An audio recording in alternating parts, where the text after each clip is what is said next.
Baik, Assalamualaikum warahmatullahi wabarakatuh.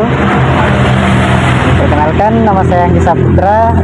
Saya berasal dari Prodi Bahasa Inggris, English Departemen USN Kolaka. Saya di sini bertujuan untuk mewawancarai seorang tenaga pendidik di sebuah sekolah yaitu SMK 1 Negeri Kolaka. Sebelum lanjut ke pertanyaan sesi tanya jawabnya, saya izinkan saya untuk memperkenalkan teman saya. Baik, saya Nurul Mufidayam dan saya berasal dari Prodi Pendidikan Bahasa Inggris. Baik, selanjutnya mungkin saya persilahkan kepada tenaga pendidik untuk memperkenalkan dirinya. Saya persilahkan. Baik, Assalamualaikum warahmatullahi wabarakatuh. Nama saya Rauda Lukman. Saya guru SMK Negeri 1 Kolaka, mata pelajaran Bahasa Inggris. Baik Ibu, untuk mengefisienkan waktu langsung saja ke pertanyaan. Baik, pertanyaan yang pertama yaitu bagaimana Anda menyusun RPP atau modul ajar dalam bahasa Inggris? Baik, terima kasih. Saya menyusun RPP atau modul ajar bahasa Inggris sesuai dengan capaian pembelajaran dan kebutuhan peserta didik sehingga pembelajaran menjadi lebih efektif dan bermakna, ya. Materi, metode dan modul, maksud saya asesmen itu disesuaikan. Selanjutnya, apakah tujuan pembelajaran itu selalu terukur dan sesuai capaian pembelajaran? Iya, tujuan pembelajaran dibuat jelas dan terukur dan sesuai dengan capaian pembelajaran. Kenapa dibuat secara terukur? Supaya kita dapat menilai hasil belajar, mengevaluasi hasil belajar siswa. Pertanyaan selanjutnya, bagaimana menciptakan suasana kelas yang kondusif dan komunikatif? Saya membangun suasana kelas yang nyaman, terbuka, dan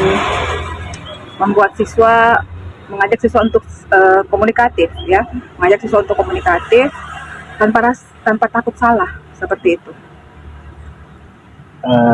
Baik, langsung ke pertanyaan selanjutnya.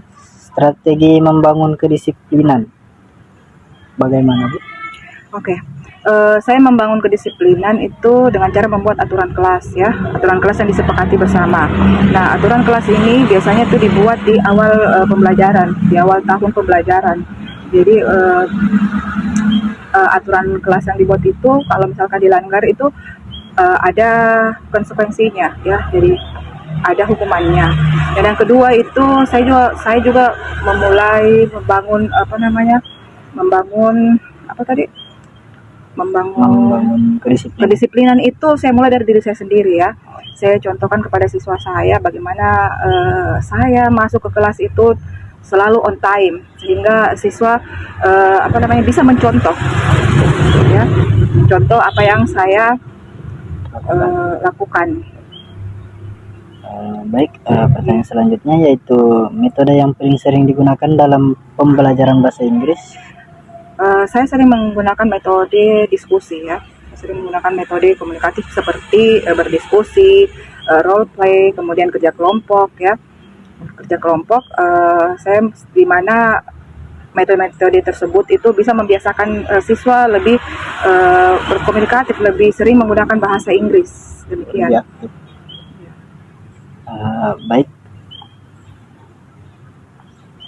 Pertanyaan selanjutnya yaitu bagaimana memberikan instruksi yang jelas kepada siswa.